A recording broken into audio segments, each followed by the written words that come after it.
And we are live. Welcome, mystery and thriller fans. I'm your on-air host, Sara DiVello, and I am so excited to welcome back tonight husband, wife, writer team, Suzanne Dunn and Matt Dorf, here to give us the inside scoop on their brand new red hot book, With a Kiss, We Die. Welcome back, L.R. Dorn. Tell us about this book.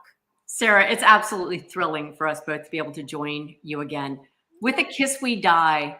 The story starts with Rihanna Raines. She's a podcast investigative journalist. And the story begins when a call comes in on a tip line for her. She answers the call, and it is Jordan DiCarlo and Victoria Byrne, two young students from the University of Santa Barbara who are in Mexico, have been there for a couple of weeks, and they are about to return to the United States. They're the leading suspects in a brutal double murder that happened. They had escaped lawfully to Mexico for a couple of weeks to avoid all of the scrutiny of the media as the police are circling in, and it will be a matter of hours or days before they're arrested. Of their own will, they're going to come back to the United States. What they absolutely want to do, though, is tell their story, their side of the story, portray their innocence before their attorneys put a gag on them, before they're incarcerated. And there are many reasons why their story will end up getting hijacked even further by the media. So Rihanna Raines has a hit podcast, The Raines Report. She's got millions of followers. She investigates cases. They call her. They explain the scenario. She's from Pittsburgh. She flies out to California to meet them at the airport. They get in a car together, and they start up toward Jordan and Victoria's home.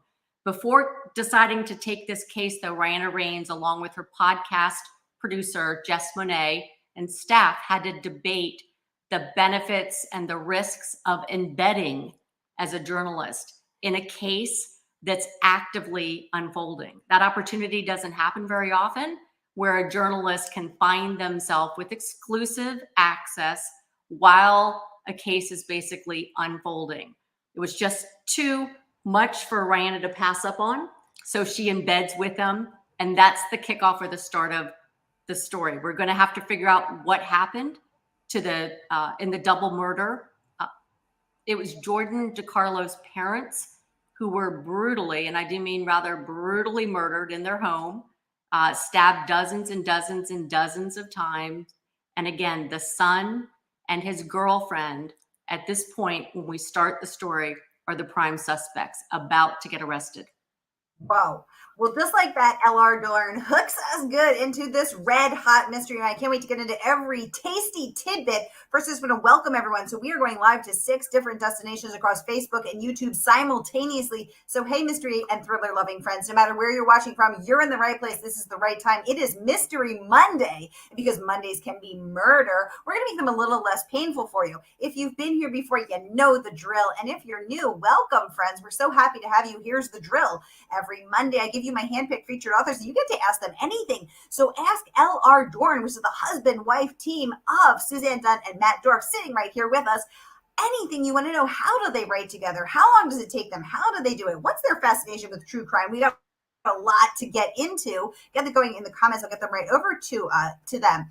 Renee, welcome to the conversation, saying hi, LR and Sara from steamy Southeast Florida. Hey, your fellow Floridians there. Matt and Suzanne are in Naples. Robin, welcome to the conversation, saying hello. Hello to you. Welcome, Robin.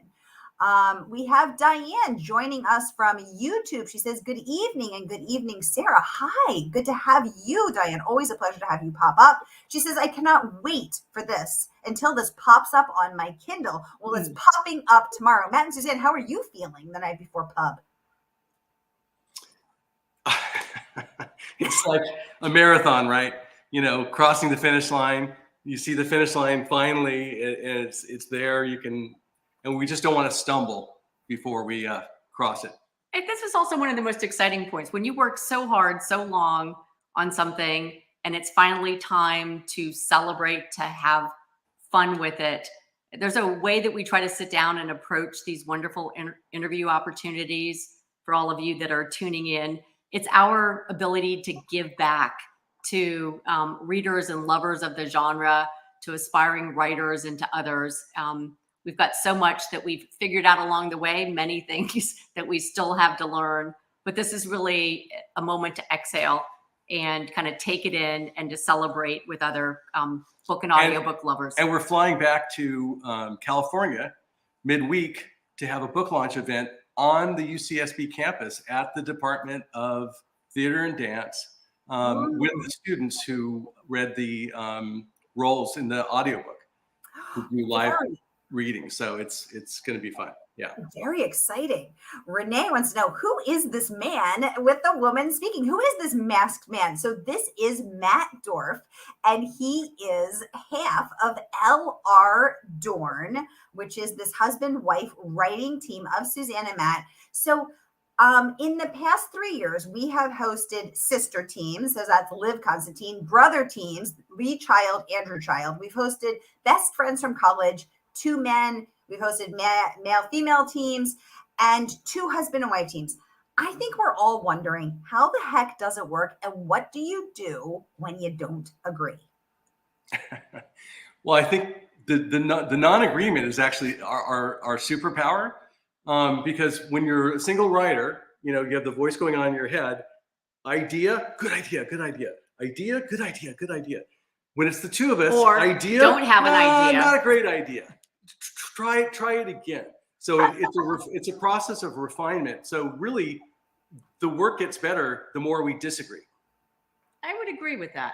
I thought so. Also love to write with lots of characters. And because there are 2 of us, we feel that our characters end up with more dimension, more life experience, more coloring. It's not just the gender. There's a man and a woman. And so we're able to, kind of infuse the gender genetics of this.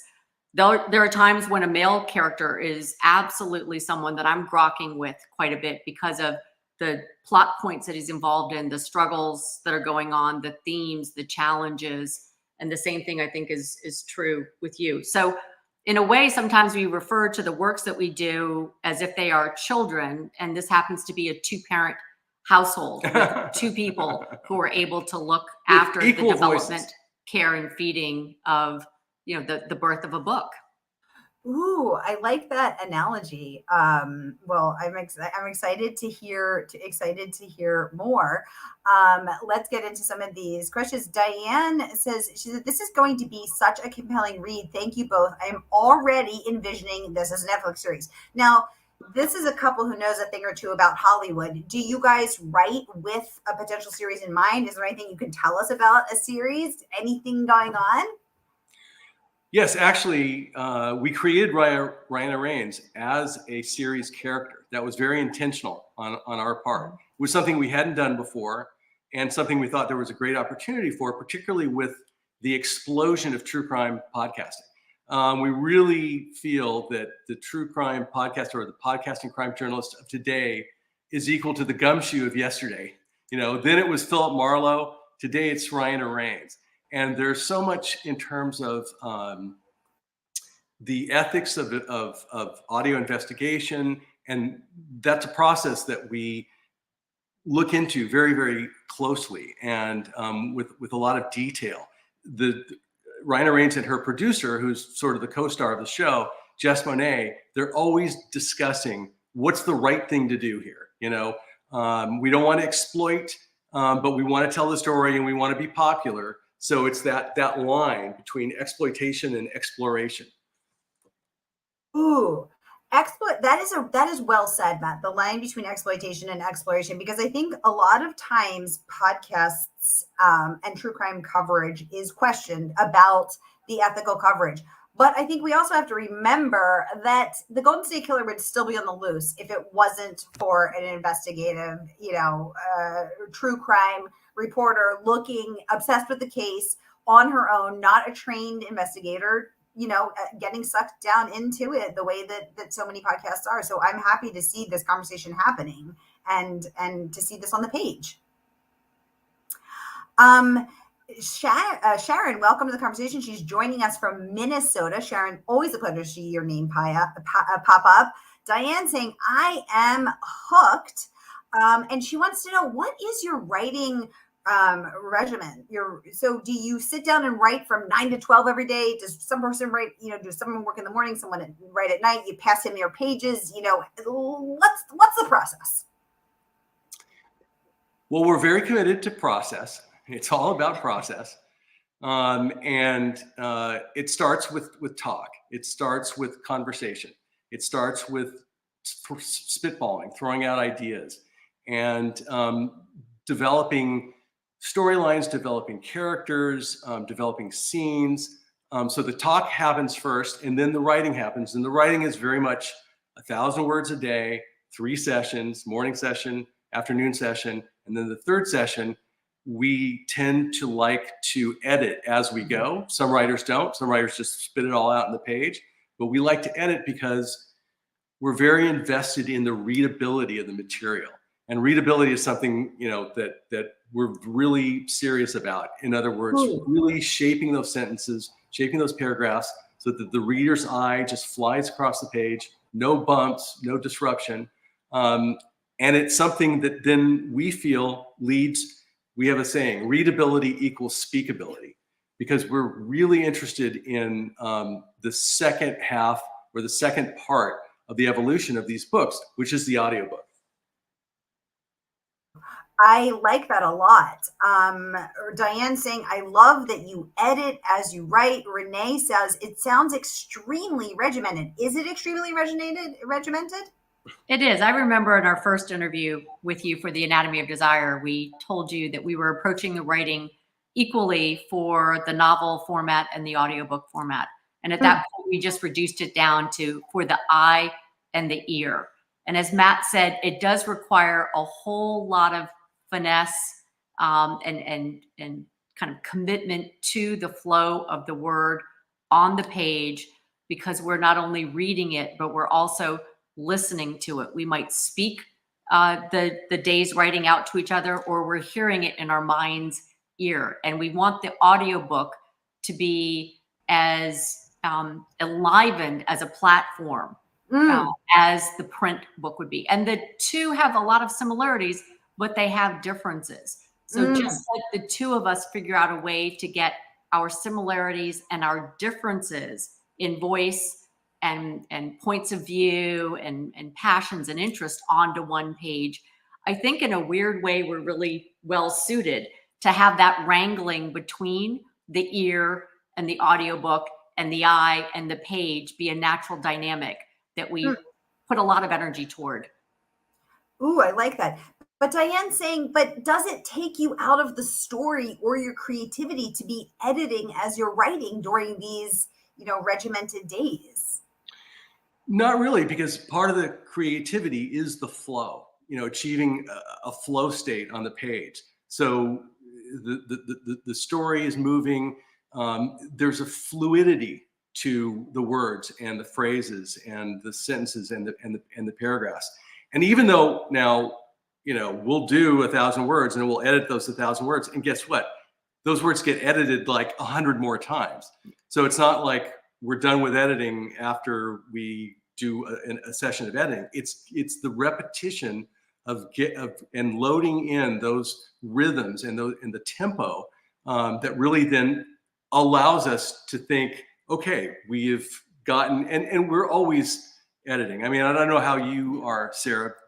Congratulations, by the way, author. Can't wait to read your book. Thank That's you. Just awesome. Great setting. Great. Scott Fitzgerald is my favorite writer, so you're right up my alley. I remember that from hosting you the first time. Yes. No, absolutely.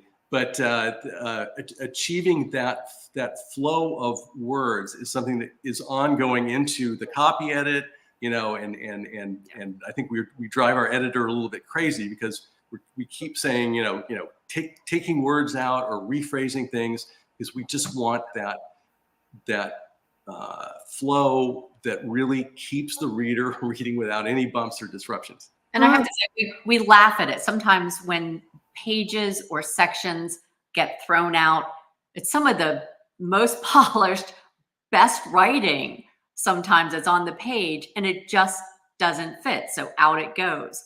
And we do sometimes ask ourselves, well, what if that had just been a rough draft? But as Matt said, that's really not for the two of us what works best. We do have that symphonic kind of storytelling flow need. And that is what helps us, Diane, know where to place the next sentence, where to begin the next paragraph, where to turn the page. Multi-voice narrative is like a symphony where each voice is a different instrument, and the way they go together is what creates the music. Oh, I love that. I love that. Randy, welcome to the conversation. He says the storyline sounds amazing. Absolutely. Diane thanking us for taking her question. Renee wants to know, but how do you both write? Do you write together? Do you guys work next to each other? Are you in separate rooms? Is one person writing, one person is editing? We need to know all the details. I'll let you handle it. This right here is the closest that we are in working together. So when we interview and we go shoulder to shoulder or sit at the same place and share a laptop, this is as close as we get. We come together for the conversations and then we go our separate ways. And Suzanne has an office in our home, and then I have an office that's outside of our home, about a mile away, so it's close. And so we do work in terms of the writing. We work separately, but then it's a rhythm of coming together, talking about it, separating, doing the writing and the editing, coming back together, talking about it, and that's kind of the flow of our days. And maybe this is kind of a one of those elements of coming out of the Hollywood writing system too. Both of our offices have couches, both have chairs, both have round tables with chairs. Both really are equipped to handle, small writing room kind of functionality. So it doesn't matter whose space that we're in when we are together. There's a constant recognition that we have that this is not a singular activity that we're doing. This is not done in the dead of night. It's not done, in that third bedroom with the door closed after the day job. We're blessed to be able to be full-time We both writers. have really big windows that look out to the sky. And this time of year, the weather is very dramatic in Southwest Florida. So that also creates a conducive atmosphere. Ooh, well, I'm loving this. Diane wants to know, how did the title come about? Yeah, so With a Kiss, We Die. Tell us about this title. So the play Romeo and Juliet by William Shakespeare, Romeo's last line as he takes the poison to join his beloved Juliet in death is, "With this kiss, I die." So we just changed the pronoun I to we. With a kiss, we die. And that's actually referenced in the book. It's something that they talk about. The two suspects are the one that came up with the title. And so we were able to get into the text as well. Well, we're in the wheelhouse of Romeo and Juliet because we have these two students from a BFA acting program who are absolutely passionately infatuated with each other. Whether it's kind of the artist and the muse, these guys are hooked up and are each other's orbits, spinning around with each other and around each other. And in fact, in some of the early media coverage of the crime, the hashtag Romeo and Juliet is used. Romeo and Juliet. The real Romeo and Juliet. So as we had that included in an element of the story, when we go looking for title, Romeo and Juliet was just really prevalent in our headspace. And what a wonderful title, With the Kiss We Die is. Yeah. I love that. Now, great question. Thank you, Diane. Now, Renee wants to know, but how about your writing name? YLR Dorn. Give us the scoop. I'll Very practical. I'll do that one. When we first got our publishing deal with William Morrow, our editor said, "Love you guys, but if you're writing fiction, it's challenging." And this was in January of 2020. It's challenging to have fiction writers with two names on the cover. That has changed a little bit. It is changing. But as first-time authors, we shook our head with our editor, and he suggested that we come up with a pseudonym that we could work with. We chose to do initials instead of a a first name, picking a male name or a female name, because we wanted there to be a nice blended balance. If we can't be who we are, then we want to kind of not make any statement about, whether we're a man or a woman, or two brothers or two sisters or friends. And L.R. Dorn, L is actually the initial of my middle name, Lynn. R is the initial of Matt's middle name, Robert. And Dorn is what we call an abbreviated anagram. My last name is Dunn. His last name is Dorf. And Dorf Dunn. You kind Dorn. of, yeah, but certainly Dorf Dunn isn't going to work. So we kind of put it together in a way. And it took us weeks to come up with this. We went through all the scenarios that people go through if you're trying to come up with a name, and we've all played that game. And this one took me, I would say, probably 2 or 3 months until the name felt like it fit us or belonged to us. Luckily, you have a lot longer before your book gets published and you have to speak the name. Now it does feel like it's a part of us. Then you see it in print and it's like, yeah, that's us. Right. In the beginning, it was just this exercise that we were asked to do by our senior editor, and we were thrilled to follow his guidance on that one. Well, it is a fun name, and Renee, thank you for the question that gave us the inside scoop on how L.R. Dorn came to be. Diana wants to know, so when you're writing separately in your two offices, do you each have any writing rituals? So do you have to like make the coffee, do a yoga meditation? Suzanne's also a yoga teacher. Do you have to make a tea, listen to some music, do a special candle, or you just get to work separately? How do you each work?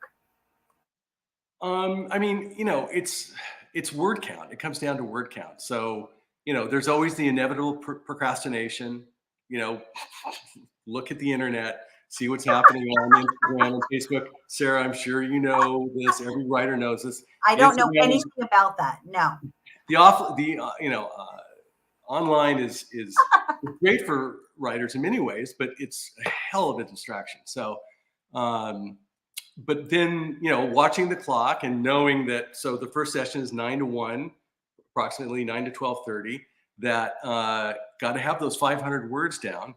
And then it's just a matter of just putting it down on the page. And luckily, I've been doing this for several decades now. My writing career goes back, to features, films in the 80s and 90s, and television in the 2000s. So because I've done it so much, I'm not afraid of the blank page.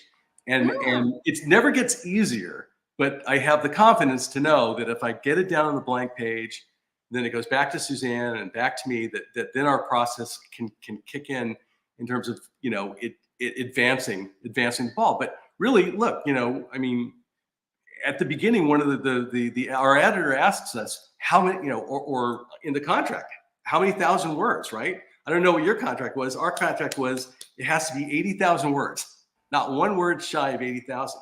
So it becomes a math equation, right? It takes 80 days of 1,000 words a day to equal 80,000, and then the real work begins. So I'll say my process is different than Matt's. And I think that's why we have two offices. And I think that's why we were together for a number of years before we decided to write together. So as Sarah mentioned, yoga practice is something that's really important to me. In the morning, I do everything I can to clean and clear my head. There's coffee, there's tea. My office has a little bit more of a Zen quality, or a little more of a spacious, uncluttered quality than Matt's office might. I'm also more of I call it kind of a method writer. So frequently I will speak the dialogue. I will imagine the character. I will step inside their skin. I like to move around. I will start talking it out, either recording myself or making notes. So I do struggle sometimes to put my butt in the chair and have it be 8 o'clock and there's the keyboard and let's go. I need to get into the story, into the process, into the flow, into the character. And from there, kind of let it go. My style would be a little bit more let her rip. Don't worry about the quality of how it comes out. Do what you have and then shape it from there. But that is also a function of Matt's been writing for more years than I have. But it's also just two different kind of ways that creative people figure out how to get stories from the inside out? The best advice is 3 words: butt in chair. I like it. I like it. Kara, welcome to the conversation, joining us from YouTube. She'd like to know what got you interested in crime. Sorry for this was already asked. Kara, you're just on time, and this has not been asked. Suzanne, over to you. Well, we'll answer this 2 different ways. So I'm really, really interested in the dynamics that drive people. And as I said, as a yoga teacher, I can spend a lot of time in contemplation or consideration of values and morals and passions and beliefs, and start to make some sense of that.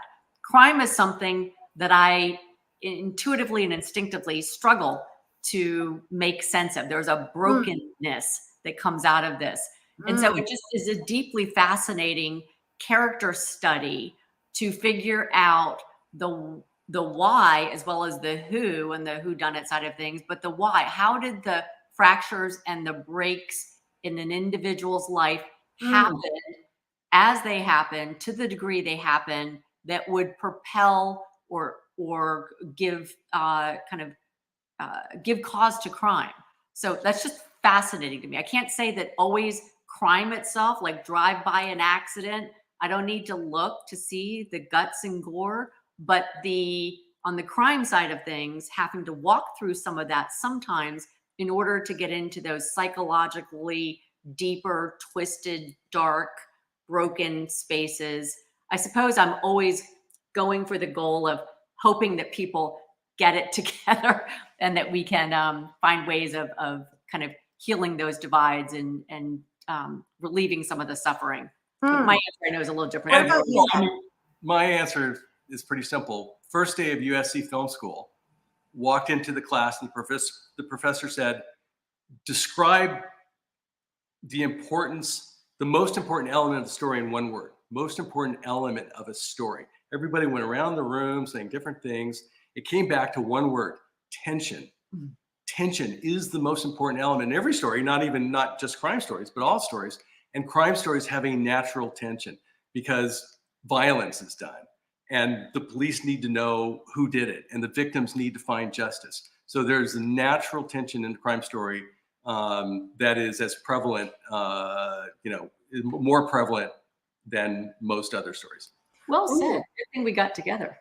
Now, Renee wants to know, but how do you come up with the crimes for your novels? Yeah, because the last time I hosted you guys, which was for your debut book, Anatomy of Desire, we went all the way back to almost 100 years ago. It was a Theodore Dreiser book. Now we're talking Romeo and Juliet, but of course, just a casual reference there. So how do you do it? Well, this is based on a true story, a murder case that happened in 1985 in Virginia. Derek and Nancy Haysom were found, a married couple were found brutally murdered in their home. Police were baffled. They brought in her 21-year-old daughter, who was a student at Virginia, the University of Virginia. She didn't seem to have any clue or, had nothing to do with it. And then they brought in her boyfriend, same thing. They looked at these kids. They were, attractive, intelligent, privileged kids who had no reason to have committed this murder. And then lo and behold, 6 months later, because of a lack of other suspects and because of some discrepancies in their stories, they circled back. And long story short, this was told in a documentary, in a true crime book from the early 90s, and multiple podcasts, including the Amanda Knox, the Truth About True Crime podcast. And it was just fascinating because we looked at these 2 suspects and thought, there's no way they could have committed the brutality and the viciousness of this crime. And so in order to understand it, we had to explore it. No way that they could have done it. And it also does not happen very often that a child murders both of their parents. There are reasons why, and we can identify with them more quickly, right or wrong, why a daughter might murder a father, why a son might murder a mother, or switch it around. But when both parents come under the crosshairs of a brutal murder, it really isn't something I think that most people can easily locate. Well, it must have been this, it could have been that. So it leaves open that space to really twist and turn and try to figure out within yourself, how could you, what not only was what was so wrong in these individuals' lives, but what did these parents do? Usually parenting has a good cop and a bad cop if there's a dynamic within the family that has some dysfunction. But when you feel like you need to off both your parents, what the heck is going on here? It's such a taboo, the murder of one's parents. It's interesting because I was recently reading that in ancient Rome, killing one's child was not that bad, but killing one's parent was punishable by death, which I think says a lot about about a lot of things. Okay, Renee wants to know, so did you both used to have different careers? How and why did you change your careers? I started out as a writer, went to USC Film School and started out as a film writer. The reason I switched to novels is because you have a lot more freedom and a lot more creative satisfaction. I think it's hard. Writing one novel is the equal to writing 3 full screenplays with all the notes, and all the editing and polishing. It's hard. So my background, when Matt and I got together, I was always very interested in my life and story and narrative. But I had a career in working in technology, early emerging technology, and then technology crossing over into the entertainment sector. And in fact, was fortunate enough to be in positions where a lot of innovation happened. And I'll just say this because I continue to be proud of it. I actually have 2 Emmys for some of the work I did in the area of innovating television under the category of interactive television. So innovation and things that look really daunting and are challenging have been something that I've leaned in toward. But for a lifetime, people's stories, starting from a child, Aesop's Fable, great story, has a lot of meaning to it, believing that everyone in their life has the ability, if they are interested in it, to be able to be a storyteller. Pick a perfect guy with Matt here because his whole profession is storytelling. So we hung out with each other long enough and it became clear that there could actually be something here. And I would give her my scripts to read and she'd give me these great notes. So it was like, oh. Well, and that was so much fun because I had not read a manuscript until I met Matt, and he was writing a lot for cable nets, particularly Lifetime. And I would say, what are you reading? He said, here, take a look at this. And I would read through it and it would be interesting. But I had a lot of, yeah, but honey, we don't say this. Yeah, but honey, we don't wear this. Yeah, but honey, we don't do this.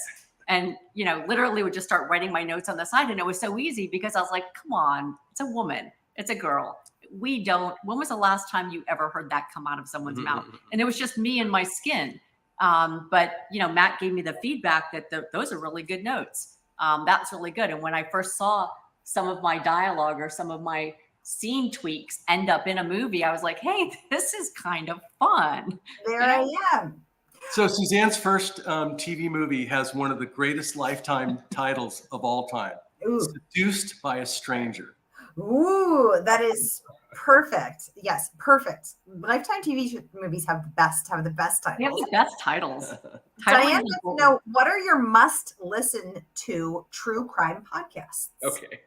So we're prepared for this one because there were several podcasts. We won't go through all of them, but there is one out of Australia, actually, 7 News. It's called The Lady Vanishes. And it's been going on for 4 years, and there are 80 plus episodes, and it's still going on with twists and turns. Essentially, it's about a daughter in search of her missing mother. Her mother went missing in 1997, and she got the runaround by the police, but she kept on it. And finally, this news team, picked up the story and started doing podcasts in 2019. The Lady Vanishes, fabulous. Serial, of course. There's one, The Trojan Horse Affair, which is a collaboration between New York Times and Serial Productions. Counterclock, which is from Audio Chuck. Delia D'Ambra is the podcasting crime journalist. They've done 4 seasons, really, really good stuff. And one that's just an absolute, just heart-wrenching, amazing. It's called Bone Valley. It takes place in Florida, actually. And that's more like a crime, murder happens, and the man's innocent, and they find out that he's innocent, and they try to get him his conviction overturned and get him out of jail. And it's just an incredible Bone Valley by Lava for Good. It's terrific. That sounds fabulous. Thank you. Diane wants to know, Suzanne, are you a plotter or a discovery writer, aka a pantser? A plotter or a pantser? I'm not sure that I understand exactly what a discover pantser is.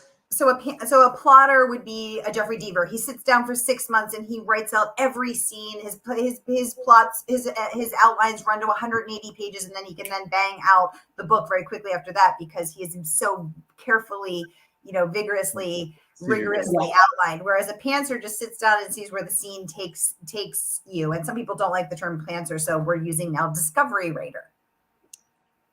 Well, gosh, I feel like I'm a little bit of a hybrid. I do need to know my characters. I really am attached to understanding their emotional or thematic or value-based arcs.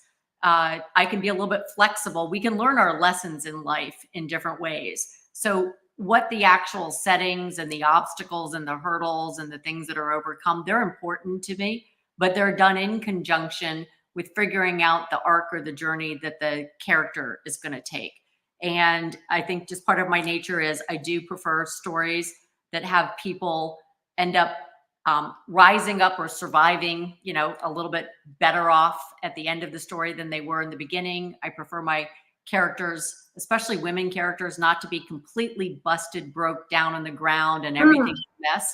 I think we all have redemptive qualities in us, no matter how hard life can be. So I'm always kind of kicking for the surface. So it's a really interesting question, but I would say I need to know what my characters are going to do, but I also need to know who they are. And given that both of those are defined, a discovery writer doesn't feel quite right, but I'm definitely not the extensive plotter writer. What about you, Matt? I used to be an extensive plotter.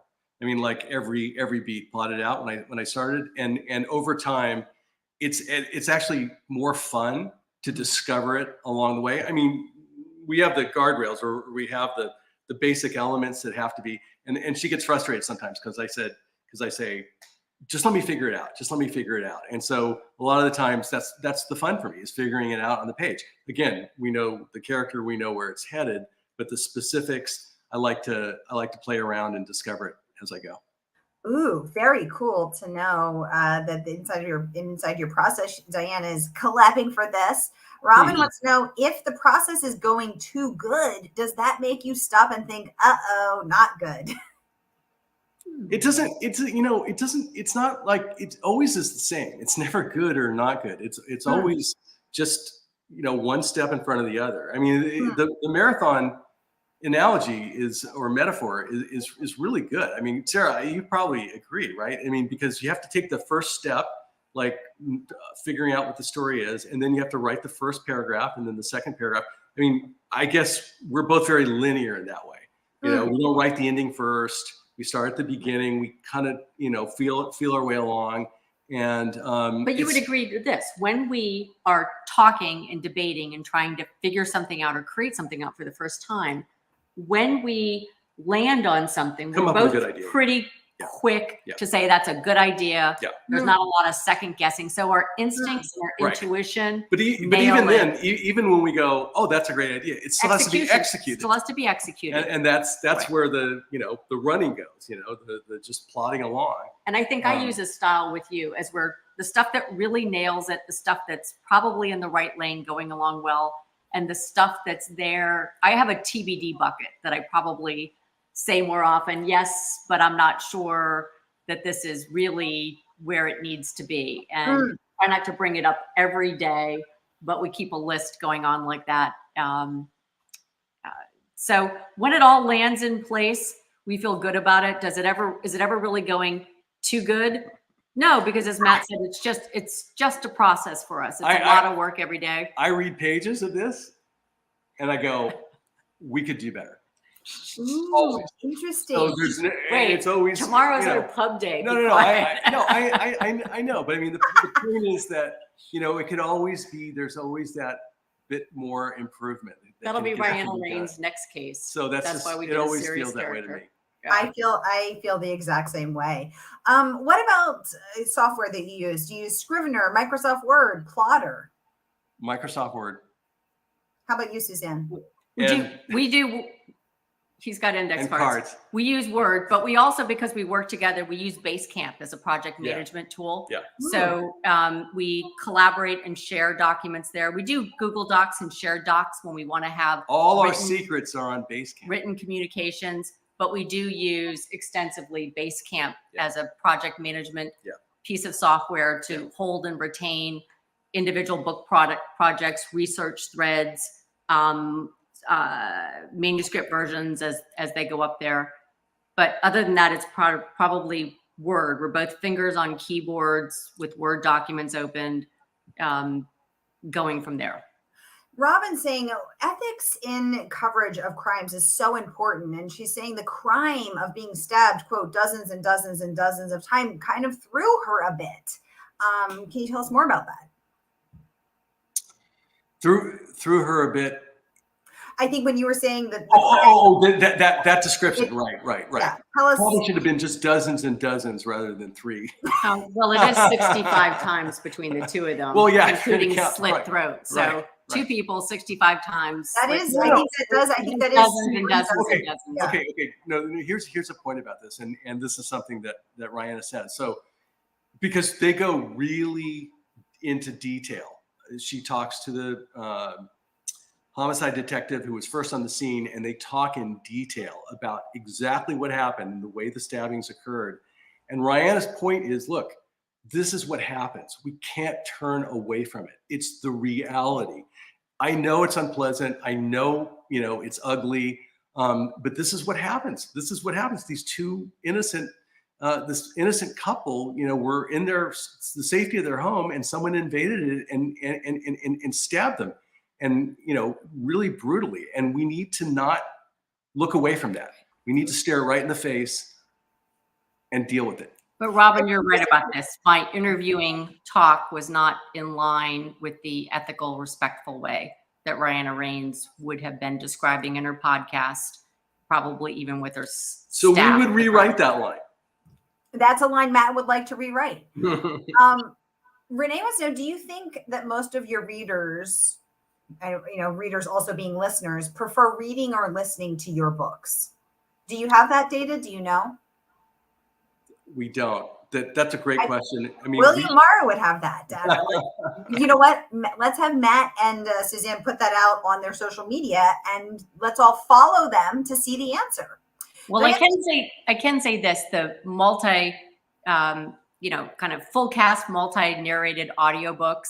Everyone who starts listening to that immediately loves it. And because a full cast audiobook can give you a fuller dimension experience, sometimes than audiobooks that are read very, very well by single or double narrators, even 4 narrators taking different characters. We do produce them as a listening experience. So right out the gate, listeners love what's going on.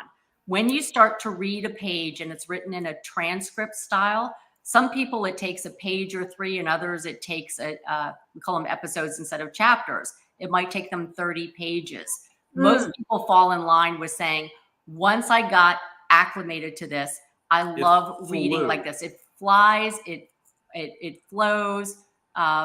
We put the character's name with the colon before what they speak. They said we don't need that anymore. We just go down the page. So there's a little bit more of a acquisition curve on reading the format and listening to it. But I would say the comments are pretty even. People really at the book level have said, wow, this thing flew. Seems to be flying through a book is something that people like in these, in the demands of our times. Maybe it's because these are reviewers who have a lot of books they want to review, early readers, adopters like that. But it's a good thing. If we figure out anything from William Morrow, we'll be happy to share it, because we're always asking ourselves that too. Diane is saying, now I'm thinking of getting the audiobook to listen to with my husband, but I would have to zip it if I read ahead. Yes, you would have to zip it, Diane. Nobody wants a spoiler. So that's the inherent parts of a partnership, I think. Renee saying you're talking a lot about the syncopation and the rhythm of words. Are you either of you musicians? Just with words. Very cool. And let's see. Although I will say I listen to music constantly as I'm writing. Yeah. I have it on. I cannot write without music on in the background. And I will say, when in nature, I'm really drawn to nature, and I'm very aware of the orchestral organization that's in the natural world. There's something that is a creation about, nature, and I'm very plugged into that. So it's a little different, but I'd say Matt and I are both very tuned into the creative side of things that are organized in ways that that sing. It doesn't have to be musically speaking, but that just really are in their lane and as they should be. We both have very high, we share that quality, being very aware when things are as they Very should be. sonically developed. Yep. Excellent. Over to Kara on YouTube. She wants to know, was writing the second book easier than the first? Suzanne, over to you first. Easier. I'll go first and brief because I want to have you tell this.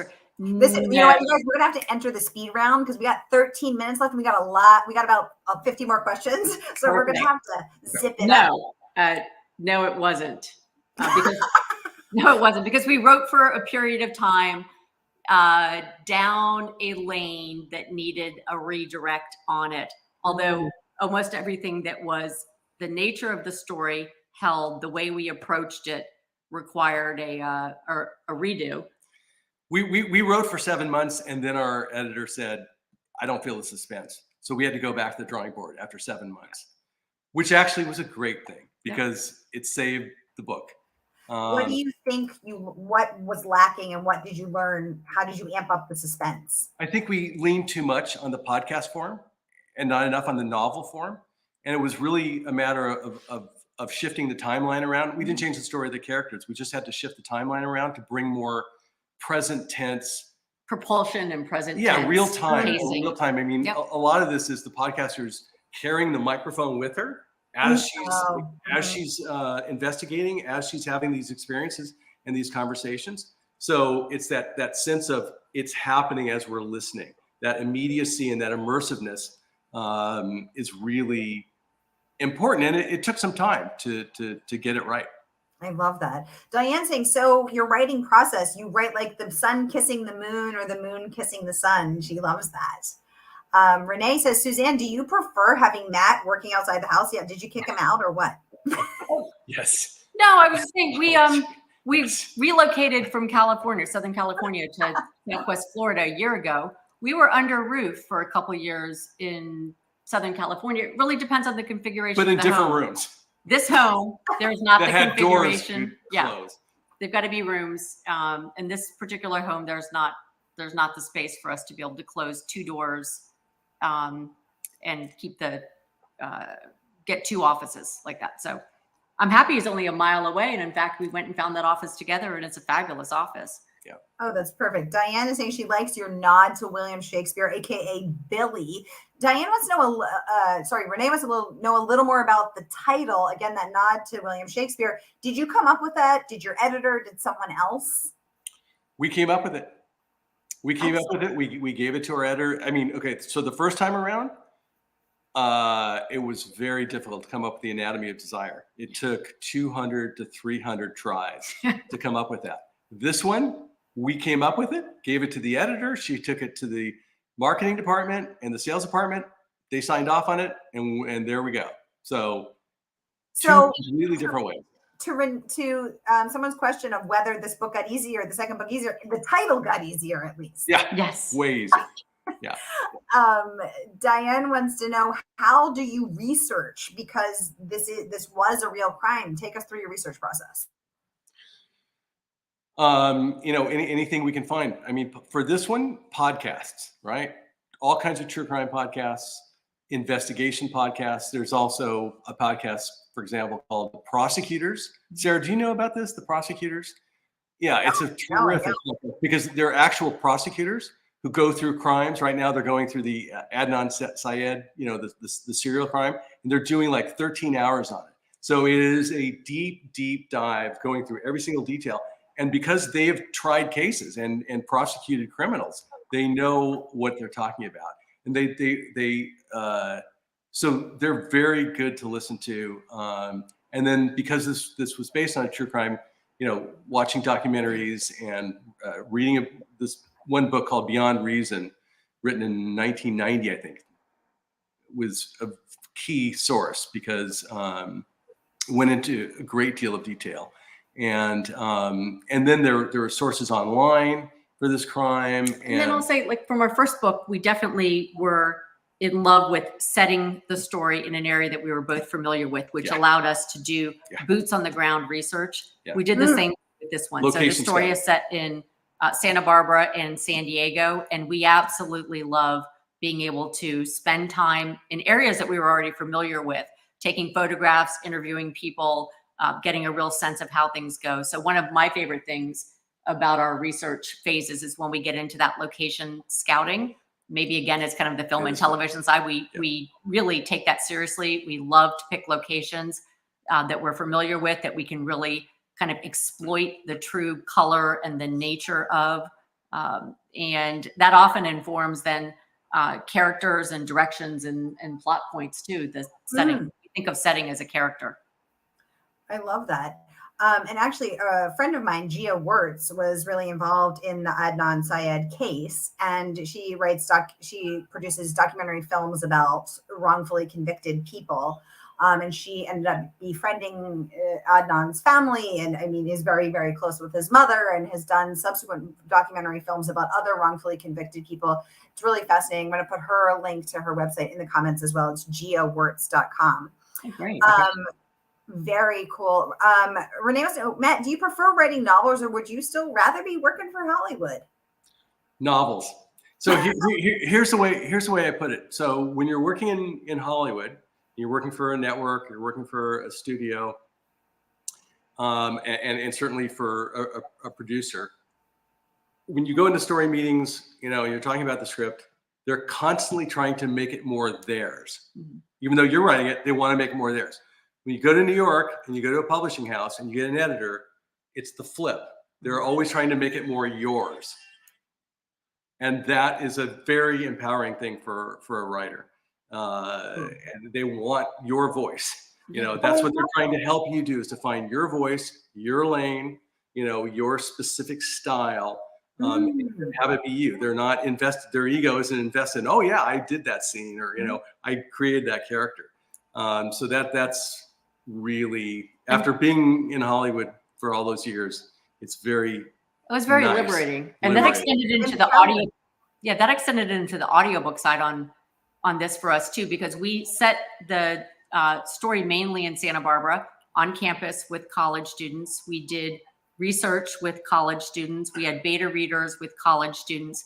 When it came time to record the audiobook, we wanted to have actual students within the BFA acting program read the roles that we had fictionalized based off of real students. And it was just absolutely such a wonderful experience for us to be able to work with Harper Audio and the executives within Harper Audio to call out casting for real students, to identify the sides that the students would audition for, to have them show up for Zoom auditions, to work with the Harper executives to select the students that were well suited for the roles that we had written. We went into this exercise and said, we have 7 student roles to cast. 2 of them are the leads, Romeo and Juliet, Jordan and Victoria. It would be great if we could cast some of these. It would be wonderful if we could cast all of these. And in fact, we found fits for all 7 of those roles, and we're in complete agreement, collaborative agreement with Harper Audio about who should do what role. So never, ever, ever is that the experience in Hollywood, that you have a vision for a character, that you write their dialogue, that you get to cast them, that you get to give the director notes on how you see the intentions behind the reading of the delivery of the scene. And so it's very, very satisfying. We're also very fortunate that was the confidence and the opportunity that Harper Audio gave us. Very cool. Renee wants to know Sarah, when are you going to put up a yoga seminar for us? You know what, Renee, I had not considered that, but that's a great idea. Thank you for that. Diane says she speaks her dialogue too, Suzanne. Readers Gotta Read joining us from YouTube. Hey girl, always a pleasure to see you. She wants to know, do you have a single favorite true crime podcast? You gave us some great options, but what's your fave? Suzanne, or Matt, you go first, then Suzanne. Well, yeah, no, the Lady Vanishes. The Lady Vanishes. It's Suzanne, what about like you? the Moby Dick or the I was going to Love. say that. It's You can both have the same one. Yeah. I mean, it's epic. It's so unbelievable, and it's one of those things. You go down this rabbit hole because they're like hour-long episodes. You start in 2019. And you go, and I would advise going episode by episode because the twists and turns are unbelievable. The things that they uncover as they go along in real time are amazing. And like I said, it's still going on. They just had a coroner's inquest in Australia to determine they have a main suspect now, and he's elderly. They're trying to solve things that happened 20, 30 years ago, and I would highly recommend The Lady Vanishes from 7 News Australia. Renee wants to know, do you have any 2 or 4-legged kids? We have a son who lives in Seattle, who I'm going to go visit at the end of the month, but no 4-legged kids. You're missing out, you guys. Also, she wants to know, will your book tour include Southeast Florida? You guys are in Naples. She says she's in Palm Beach, Fort Lauderdale. Are you guys doing any in-person events? So right now, our HarperCollins publicist is reaching out to bookstores in the area, setting up author signing events. So we will have something at the Barnes & Noble that is in Naples, but we're also going to tackle either Miami or up to Palm Beach or Fort Lauderdale. So road trip more to come. And always from our website, lrdorn.com, would you find this information. Yep. What about craft book recommendations? What are your go-to? The craft of writing. Okay. Or podcast. No. Given a pen. Well, Craft. yeah. No, I mean, so because I'm thinking of screenwriting, and I'm thinking of, the classic screenwriting book, William Goldman's Adventures in the Screen Trade. Ooh. Right. So Adventures in the Screen Trade was a book written like back in the 80s, but it is the stories that he tells and the experiences that he has. William Goldman was also a very fine novelist, so he wrote novels. He went back and forth. That is Adventures in the Screen Trade by William Goldman, and then also to just read really good writers. I think that is the best way to learn craft. Ira Levin, who wrote Rosemary's Baby and the Stepford Wives and the Boys from Brazil. Read Ira Levin, and you'll get a master class in how to write suspense. I love that. We have 2 minutes left. Suzanne, over to you. Do you plan to continue using true crime for your books, your future books? It's easier because this is Suzanne, right? Suzanne? No, go ahead. Hey. No, He said, Suzanne. over to you, Suzanne. You've got your voice has changed. Your voice has changed. Suzanne. So I do think we're fascinated with true crimes and bringing them into the space where we fictionalize them. We've actually coined a phrase that we've been using, fictional true crime. True crime fiction. Or true crime fiction, fictional true crime, whichever. Yeah, true crime fiction. So you're like, how can that be? Well, we do believe that sometimes actual crimes have all of the elements that you need in them. And so, I don't know that we're ever going to, from scratch, create a crime. We are creating criminal elements in the fictionalization of the true crimes. But that's a great question. Or we could do a mix and match. Yeah. Take 3 crimes and just pick out the best parts. We've done that. Yep. Over to you. Have you read much on the psychology of a killer? More than I'd like to admit. Either one of us. Go ahead. Yeah. Oh, yeah. I mean, the FBI profilers, who've written books about, their experiences interviewing killers. And there was that book, Mindhunter, or that movie, or that TV show called Mindhunter, which was sort of a takeoff on that, where they started the FBI criminal profiler.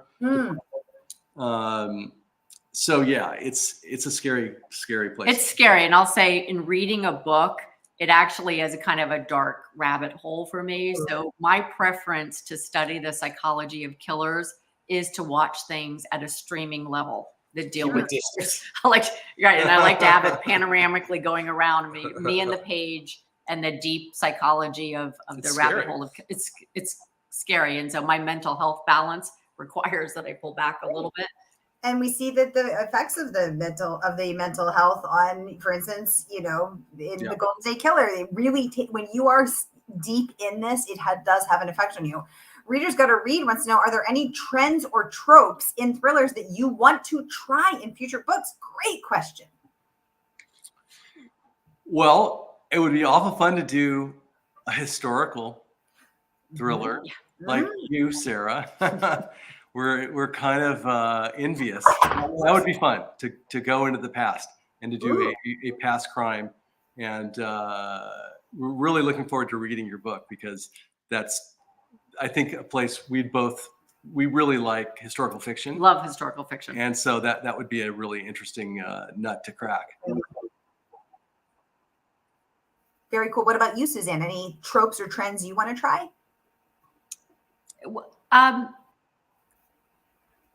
Like we started off with, just being in Southwest Florida. Florida is such a different space for us. There's crime everywhere, but the crime here feels a little bit different. And so I wouldn't call that quite a trope, but just being in a different geographic location and considering the characters and what does it mean to ditch a body roadside? Would you do that? In Southern California, you'd be hard pressed to ditch a body roadside. In Florida, you could ditch a body roadside. So I'm playing with that at a very basic level a little bit. She's telling. I'm getting Suzanne has a body in the truck. Suzanne has a body. Naples was like crime free, and now you're telling me there's a bunch of crime in Naples. Holy smoke! Careful, Matt. The next body is going to be you in Suzanne's trunk. Suzanne joining us from YouTube. She says, "What is the purpose of writing for you? What does it mean to you? Does the literature could do something to save the world? Do you think writing how do you think writing helps the world?" Let's start with that first, because I'm very attracted to the interior elements of the character, and I know that we all have things that we bump up against, or that we that allow us to shine. We have obstacles and hurdles that we have to get through. I'm very interested in telling the kind of stories. These days, they're wrapped in the true crime or the crime genre, but that reflect characters that show the resiliency of human nature, that are kicking for the surface and light, that are attempting to redeem things, that even when we're dealing with really busted, broken minds, that it's done with compassion, illustration, and illumination, so that people reading this might be able to find a light switch someplace that will help them go someplace that will be a better place. So I've got that whole yoga teaching kind of mindset that's always running through me. This is where we're very different. Yeah. I'm about the craft and the process. I'm outside in. I start with the outside, and I'm I inside go in, out. and she's inside out. Yeah. Oh, I love that. That's so beautifully said, Suzanne, and I think that is felt in your writing as well as your dedication to craft as well. Suzanne, Diane is saying, "I love this interview. I am having a blast. Thank you, Sarah. Thank you, Suzanne. Thank you, Matt." Y'all, we still have more questions, but we are well over our time. What time flies when you're having this much fun. Matt and Suzanne, aka LR Dorn, thank you so much for coming back on the show to give us the inside scoop on With a Kiss We Die, which drops tomorrow. We have rave reviews from Hannah Morrissey, Megan Collins, and you all can pre-order the book. I'm going to put it in the link right here, the pre-order link. So pre-order now, y'all. I think it's just called ordering now. Order still now. 9 and the It's book will 9 be to you p.m. tomorrow. We have 3 more hours on the West Coast. 6 is 3 more hours on the East Coast. 6 more hours on the West Coast until this pub day drops. So grab the link, y'all. Here it is, wherever you are on Facebook and YouTube. Click and order. Let us know what you think of With a Kiss We Die, this red hot book from the red hot couple, L.R. Dorn. Y'all, please come back and see us when your next book drops, when we see your next Rihanna reigns. And I can't wait to host you then. Thank you so much. This has been a pleasure. Thank you Good so luck much, with Sarah. yours, and we'll let you know what we think of Butterfly, Broadway Butterfly. Can't wait. Oh my God, I nervously await your feedback. Thank All right, you for y'all. this time. It's a wonderful way to spend the night before our pub. Appreciate it. I wouldn't have it any other way. Thank you for spending your night before pub with me. Thank you all you guys who tuned in and went through this interview with us. We really appreciate it. Happy reading. This was such a great night. And I will see you all next week for Mystery Monday. I hope you have a killer week. Until then.